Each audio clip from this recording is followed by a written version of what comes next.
Easter.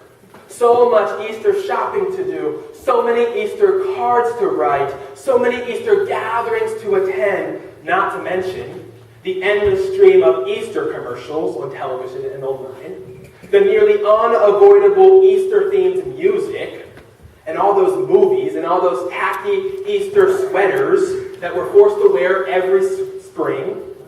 And don't forget the effort of setting up the annual Easter tree and stringing Easter lights around our house. Every year we lament how overly commercialized Easter has become. Can the holiday get any more money-oriented? You feel that way, don't you, every year? No, of course you don't.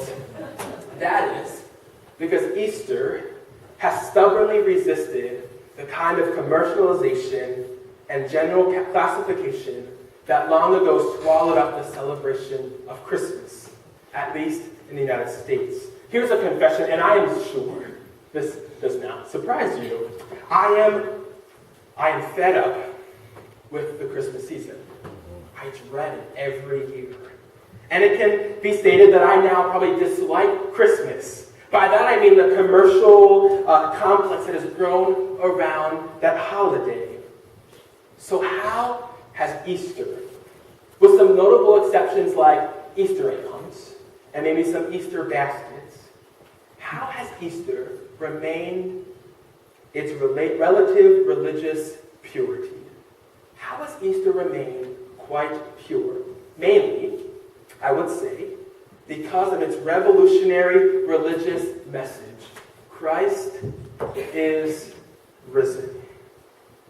For Christmas time, all we do is celebrate the birth of another baby boy. We're accustomed to that, right? If we're on Facebook, every day we get a notification that someone has a birthday. We're well accustomed to celebrating people's birth every day of the year, and there's a day every year we celebrate someone's birthday, and now Easter. Easter is something the world has never seen, has happened. The world actually doesn't know what to do with it. The simple phrase, Christ is risen, sums up today. It's a powerful message. And it's something that those who are not even fully drenched in the church may listen to, or their attention is gravitated towards it. What is all up with this phrase, Christ is risen? Well, the story of this Christ can be boiled down to maybe the simple phrase or maybe complex phrase. God sent his son, that for 33 years of life, he walked the earth. He healed the people, offered hope, performed miracles, and yet the religious and political leaders were threatened. So they beat, mocked, and killed him. Semicolon. And on the third day, Christ was risen. The story is actually quite complex and actually quite unique and specific. I read through the Echo Pilot this past week. This is Monday, March 21st, 2016. I read every single article in this newspaper. Every one. And what I found were stories not about ultimate hope. Not about stories about someone giving up their life for someone or giving up their life for an entire species. There were no stories about ultimate service. But what it was filled with was conditional love. Love within limits. Helping others within boundaries. Stories about ourselves. A lack of service. This paper didn't get it. But there's a message that we hear today. That maybe we've heard it for many years, or maybe this is the first time we've heard it. And it's a message that many people for many years have asked, is it true? Is it true that Christ really rose from the dead? Is it true? Is it possible? And now is this the end of the story? And I would say no. This isn't the end of the story. It's the beginning. It was an early morning. Maybe like this morning, for those of us who gathered really, really early in the brisk cold weather at the park for the sunrise service. We got up really early, probably right before the sunrise. There was a woman. Her name was Mary. Now Mary, she awoken really early. She had been waiting for the moment that she could wake up. She'd been waiting for this moment. 2 days ago, she witnessed the death of her friend, her close friend, her teacher, her disciple, someone that she so loved. That happened just 2 days ago, and they quickly buried her friend's body before Sabbath began, before the sundown of Friday. So they quickly buried him. And so she waited all of Saturday.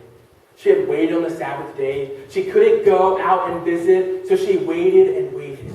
And she looked forward to this morning. So she got up early. Even though she was a little fearful, she probably got up early and walked to this place where her friend had just been buried. It was in a tomb. They didn't bury like we bury. We go to a cemetery, we dig up some ground, and we place bodies or cremains in there. But this was a case where they buried inside of like a mountain. And they put a big rock in front of it so no one could get inside. And so she went there, making sure that no one has messed with her Lord. That no one has messed with her closest friend. And she was also probably concerned that he wasn't wrapped properly. She took some spices that other Gospels tell us, took some spices to make sure his body was really wrapped up really well. So she walked in, and then she sees it. She sees that the stone has been rolled away. The text doesn't tell us if she looked in, so she has no idea at this point if his body is there or not, but she runs. And she runs to two of her friends, and in the text tells us Peter and the other disciple. I'll tell you what his name is. It's John. So Peter and John, it's easier than saying the other disciple. So Peter and John, she goes to this place and she sees Peter and John. And she tells them, she's probably panting a little bit out of breath because she's been running, and she's saying, "The tomb!" And the boys are like, "Well, what about it? What about the tomb?" And she's like, "The tomb! It's, come on, Mary! Get to the end of the story! The tomb, the stone, has been rolled away." Wow. From this moment, these boys looked at each other, they looked at this woman, and they bolted out the door. I don't even know if it was a single file door or a double file door. We don't know if they had to see who can get out the door faster, but they got out and they started running. And that's what the text tells us. They were sprinting, they were jogging, and Peter was the athletic one, but for some reason John got there first. So I bet he's tired. He's panting. He just ran a distance. If we would all run, we'd be panting. But he got there. And all he could see inside was these linen cloths that belonged to his favorite teacher.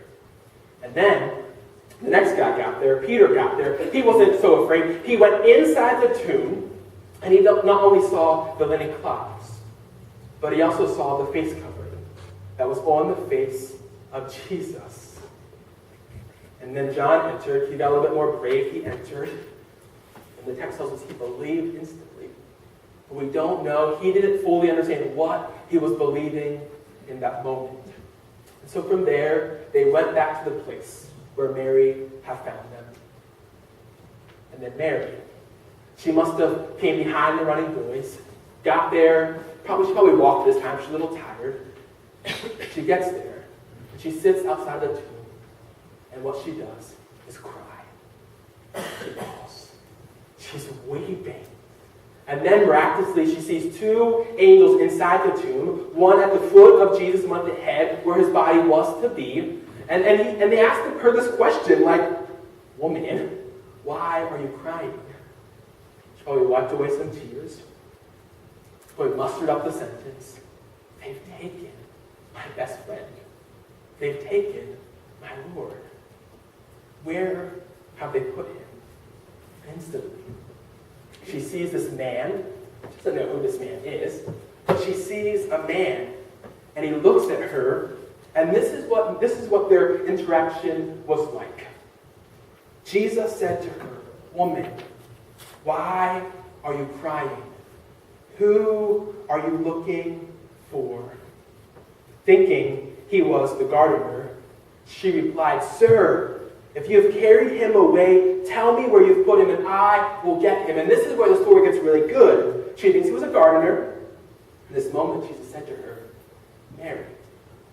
There's something powerful when someone says our name. Probably can remember what your mother sounded like when she called your name, especially if you were getting in trouble. But Jesus said to her, Mary. She turned and said to him in Aramaic, Rabboni, which means teacher. Jesus said to her, now don't hold on to me. Don't cling on to me, for I haven't yet gone up to my Father. Go to my brothers and my sisters and tell them I'm going up to the Father and your Father, to my God and your God. Mary Magdalene left and announced to the disciples, I've seen the Lord. Then she told them what he said to her. I wonder if the boys were a little jealous. They too were at the tomb. They too were there.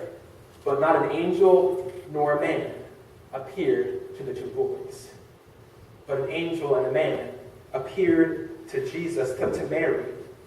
And Christ encouraged her not to cling on, not to hold on in that moment, but to go and tell them what that she's encountered. I think this was the very first sermon that came after Jesus' resurrection, and it was delivered by a female.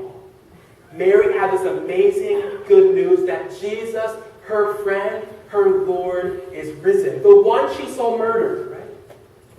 2 days ago, she saw murdered. And she helped bury him in this tomb. And now he's alive and risen. He instructs her not to hold on, not to cling on to that moment, but to tell others about it, to tell the boys that she has seen the Lord. I love that language. She announced it. She proclaimed it. From that moment, Mary had a new lens. The very world that she knew was overturned by the encounter with Jesus that day. Her life was never the same. And then Jesus appeared to the other disciples, the boys, and their lives were never the same. But through that encounter, they saw something new.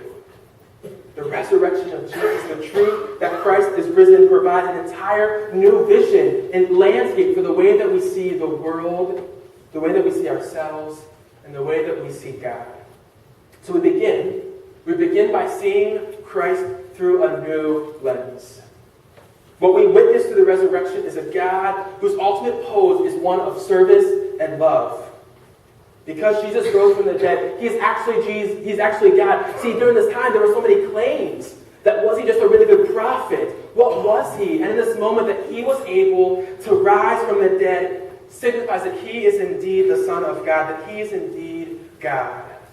Every claim that was ever spoken about Jesus being God was true. And what we witness in this moment is not a God who offers rules or checklists or a life filled with guilt. We do not see a God who is in the sky, who's big and angry, and he's looking down with us with anger. I can't really sound that angry. Anger! and anger because of our bad behavior, his bad ways. That's not the God that we see, do we? No. Rather, we learn about this God through the life of Jesus. So when we look back to the very events of Jesus, we can point to one event, and that is Maundy Thursday. The night when Jesus ate with his disciples and he washed their feet. That's what I want us to look at. He chose to take on the very act of a servant by washing feet. The best news ever is that we live with new lens, and we see a God who does not take on power. He doesn't take on privilege.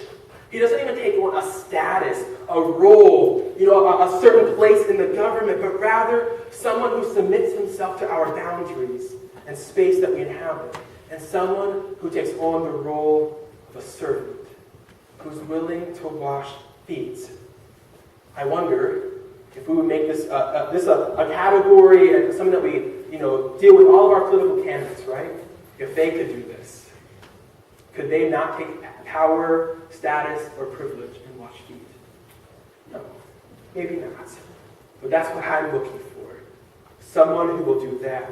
Someone who takes the act of a sign as a servant.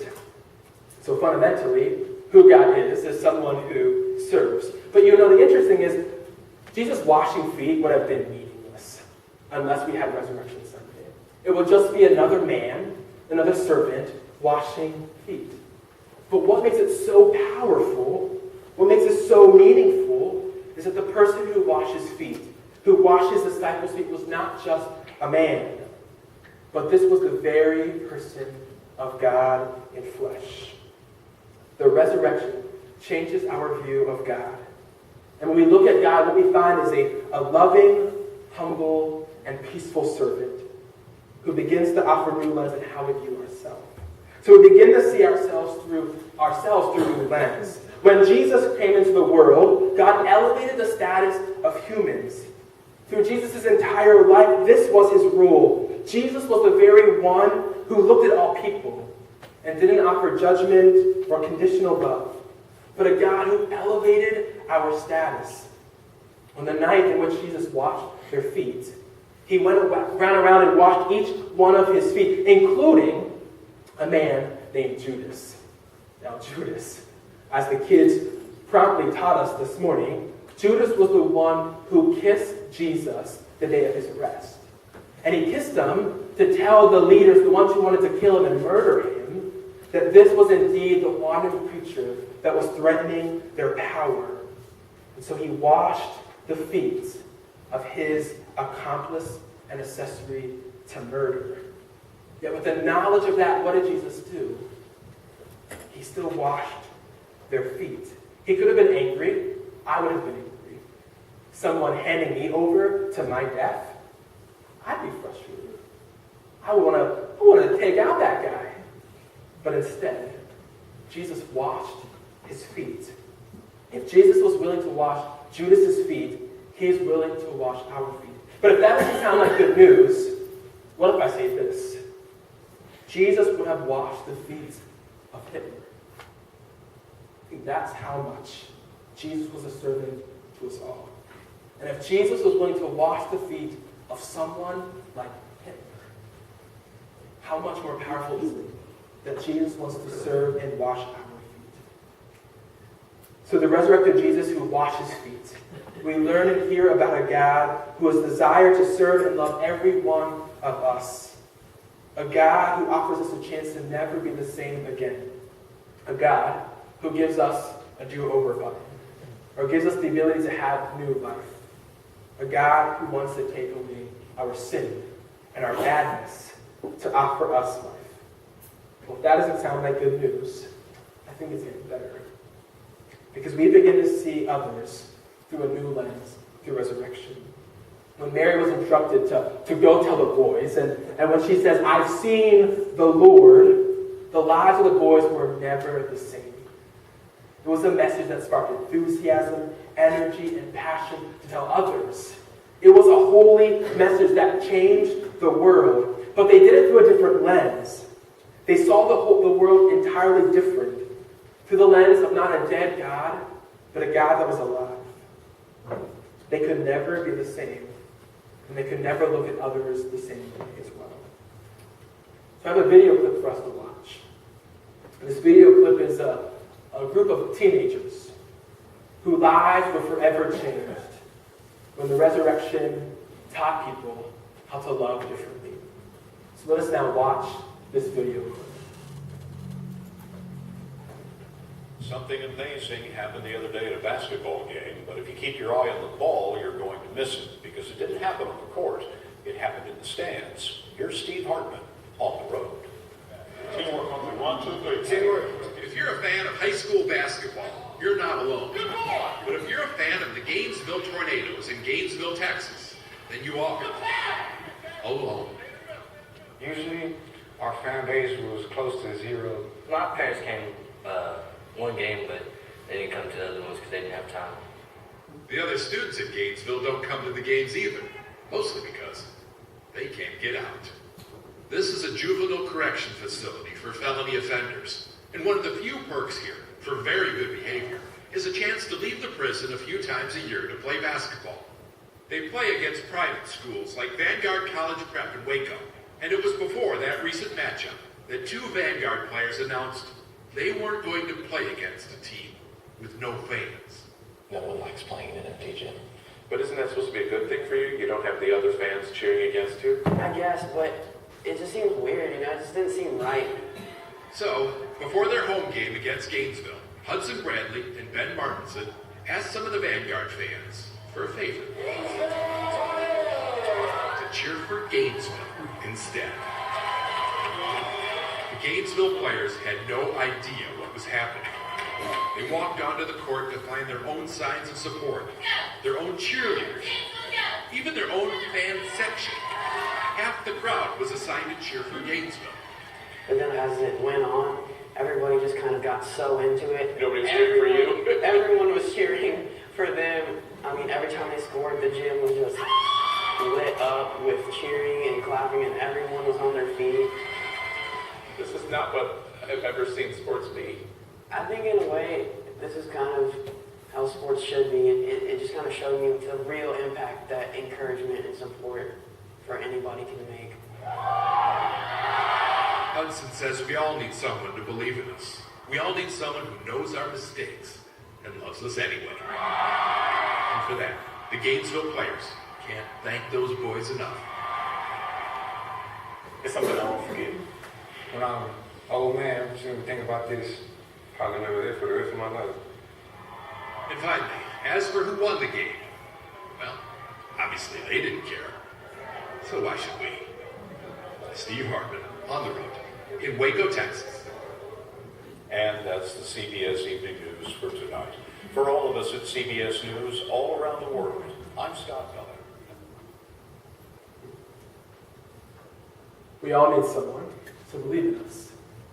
We all need someone who knows our mistakes and loves us anyway. I think that is the Easter message right there. This is what the resurrected Lord teaches and shows us. Those boys knew what they did wrong, didn't they?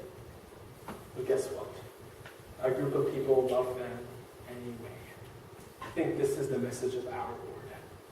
Behind Easter, we have a God who's come as a servant, who wants to wash our feet and make us clean, make us have dignity, and make us have hope again. A God who challenges us, you and me, to serve and love teenagers in juvenile detention centers, to serve the homeless on the streets in Hagerstown or Washington, D.C., to wash the feet of young mothers at New Hope Shelter in Waynesboro, to serve the undocumented lives and people living in our cities and our towns, to serve refugees who are looking for a home, and to serve the person that we would say is sinning. Maybe through our serving, they would catch a glimpse of this good news. No, this isn't just good news. This is the best news ever. The fact that Christ has come and risen comes so that we can see God as a servant and not an angry man. That we can see God changing who we are, raising our own dignity, realizing that we are clean.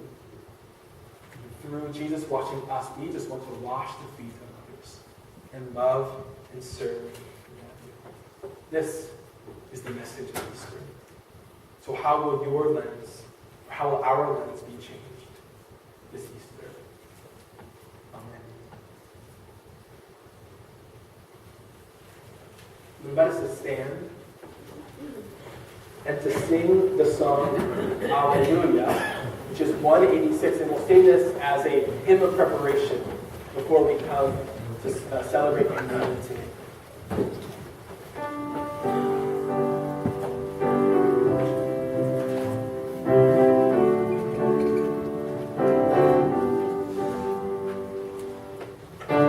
Alleluia.